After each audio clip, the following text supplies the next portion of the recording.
nation. The sickos that run that country enjoy what they're doing. To people like Hitler and Stalin and Mao, death and destruction is enjoyable because it presses on the nerve of power. They get off on it. And it's only when good people do nothing that these evil people can get away with it. You know the old famous founding father Thomas Jefferson quote, evil men and tyrants flourish when good men and women do nothing. So if you want to know the problem, if you want to know why this is all happening, it's because we left the door open. We let the vampires in. Look in the mirror, it's our fault. Sure, psychopaths, control freaks, they're horrible. They are, at the end of the day, the enemy.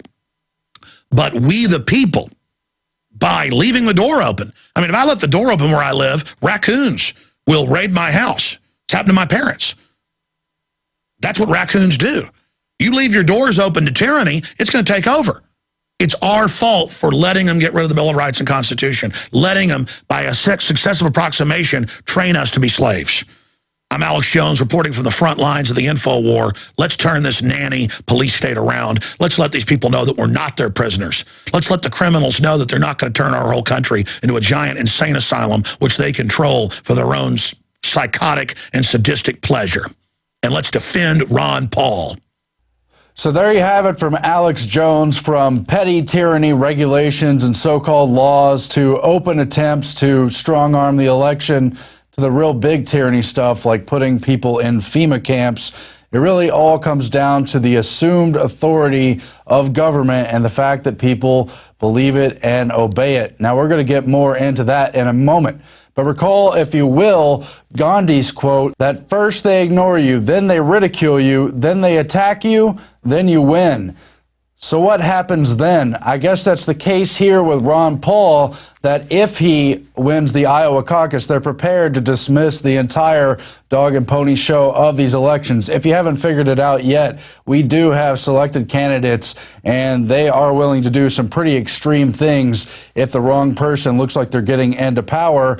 I don't mean to employ scare tactics about Ron Paul and what they might do to him, but please remember what they did to Robert Kennedy after he won the California primary, which looked like it was going to launch him into being the Democratic nominee. Well, they killed him within minutes, and it wasn't some patsy who couldn't fire that many shots all at once. But getting into detail of that, we have Politico's article, Will Ron Paul Kill the Caucuses? That's an article from Jonathan Martin and Alexander Burns. Talks about how conservatives and Republican elites in the state are divided over who to support for the GOP nomination, but they almost uniformly express concern over the prospect that Ron Paul and his army of activist supporters may capture the state's 2012 nominating contest, an outcome many fear would do irreparable harm to the future role of the first in the nation caucuses. In spin rooms, bar rooms, and online forums, the what to do about Paul conversation has become pervasive as polls show him at or near the top just weeks before the January 3rd vote. Paul poses an existential threat to the state's cherished kickoff status, say those Republicans, because he has little chance to win the GOP nomination and would offer the best evidence yet that the caucuses reward candidates who are unrepresentative of the broader party. It would make the caucuses mostly irrelevant, if not entirely irrelevant, said Becky Beach, a longtime Iowa Republican who helped Presidents Bush 41 and Bush 43 here in Iowa. It would have a very damaging effect because I don't think he could be elected president, and both Iowa and national Republicans wouldn't think he represents the will of voters. So, in other words, if the actual electorate in an actual vote don't believe what they've been force-fed from the mainstream media and the rest of it, somehow it doesn't count. Somehow they're going to push for the other candidates anyway. You saw that today with the Iowa governor. We'll get to him in just a moment. You also have Political's Ben Smith blog from 4 days ago, written by Dylan Byers. One thing is for certain, says an article titled, Ron Paul, Enemy of Iowa. One thing is for certain, Deese writes, if a candidate with Ron Paul's foreign policy views wins the Iowa caucuses, that will be the final nail in Iowa's first in nation status. Like it or not, the media and Republican Party itself will simply discredit the results and start the process over in New Hampshire. However, public policy polling has real numbers that show there's an actual legitimate statistical argument that Ron Paul would be the strongest GOP candidate against Obama, period. PPP tweeted, "The reason Romney usually does better versus Obama than Paul overall is many GOP voters say they're still undecided in Obama versus Paul." Now, the point here is they're trying to demonize the idea that Ron Paul, not tapped by the media as one of their preferred candidates, could actually have a following after all this talk of how he couldn't win and how he doesn't have a real following and how all the supporters online are just trolls or somehow manufactured support from over-organized internet groups. It's all made up, folks, and you can see it in the military campaign donations. Another appeal to authority where they tell you to always buy the next war and go with the manufactured candidates who will always start another war. Instead, here's the voice, the vote of consumer dollars in the military, where all the military donations from people actually in the military consistently outrank all the other GOP candidates and President Obama, as Paul just leads all those categories dominantly. Now, we have comments also from the Ron Paul Enemy of Iowa story that show that there, of course, is support for Ron Paul. Douglas Layer says, "So if Iowans don't vote for who they're supposed to, they become irrelevant. What's the point of even voting?" And then a man named Tushar Saxena points out, "Remember the European treaty referendums where Ireland was made to vote a second time because it voted, quote-unquote, incorrectly the first time." Gee, do you think someone else is running the show here other than the so-called voters? Oh, the silly media. First they ignore Ron Paul, didn't work.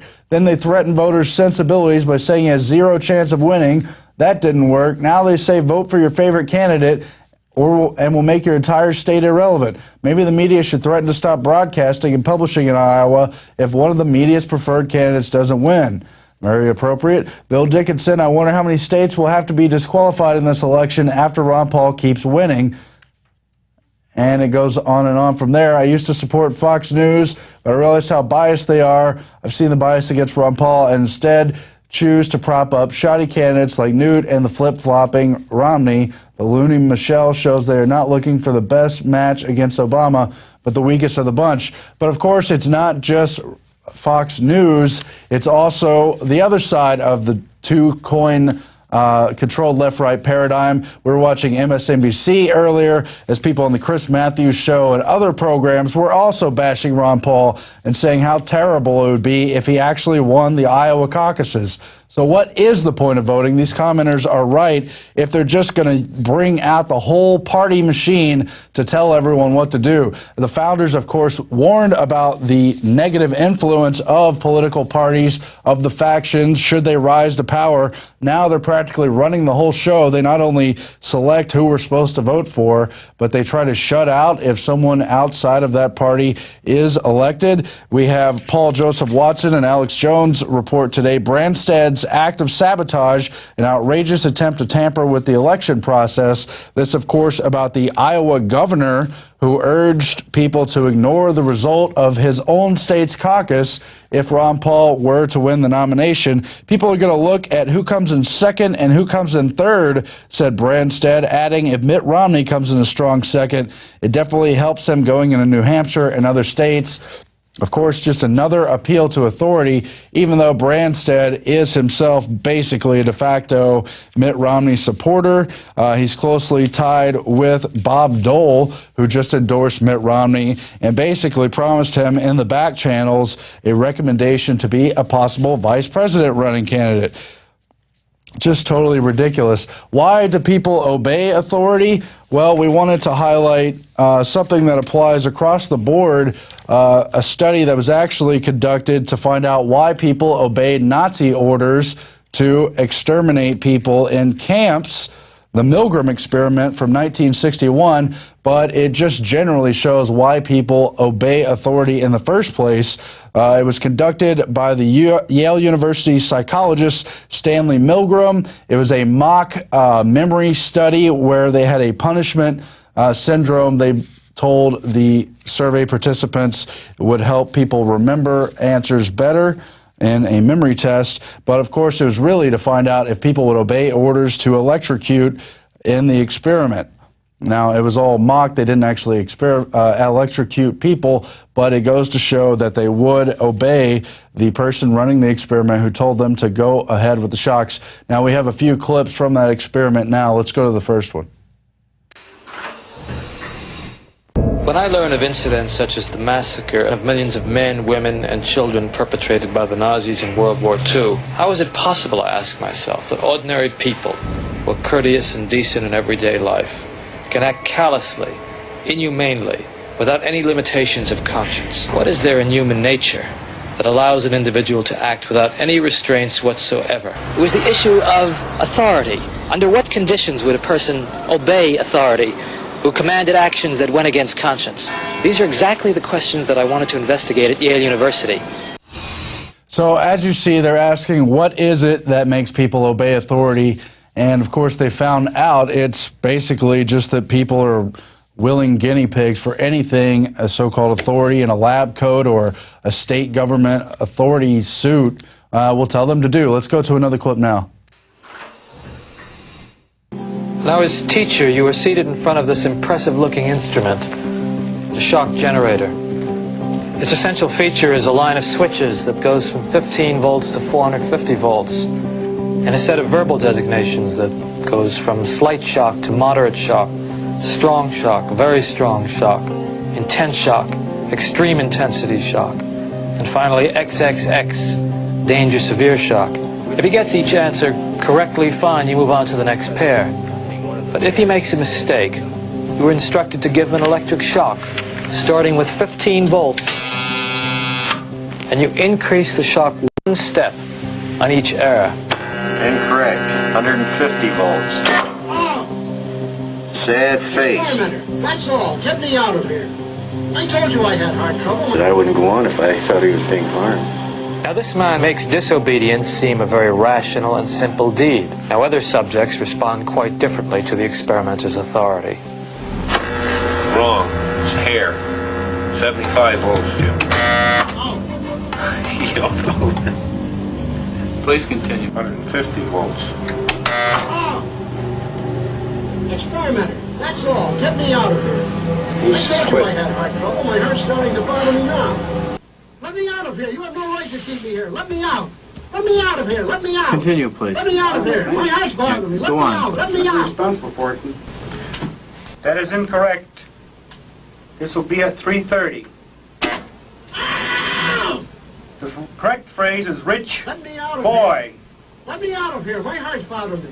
Let me out, I tell you. Let me out of here. Let me out of here. You have no right to hold me. Answer is duck. 435 volts. It says danger, severe shock here. Next X on the next one. Continue, please. 435 volts. Next one, brave.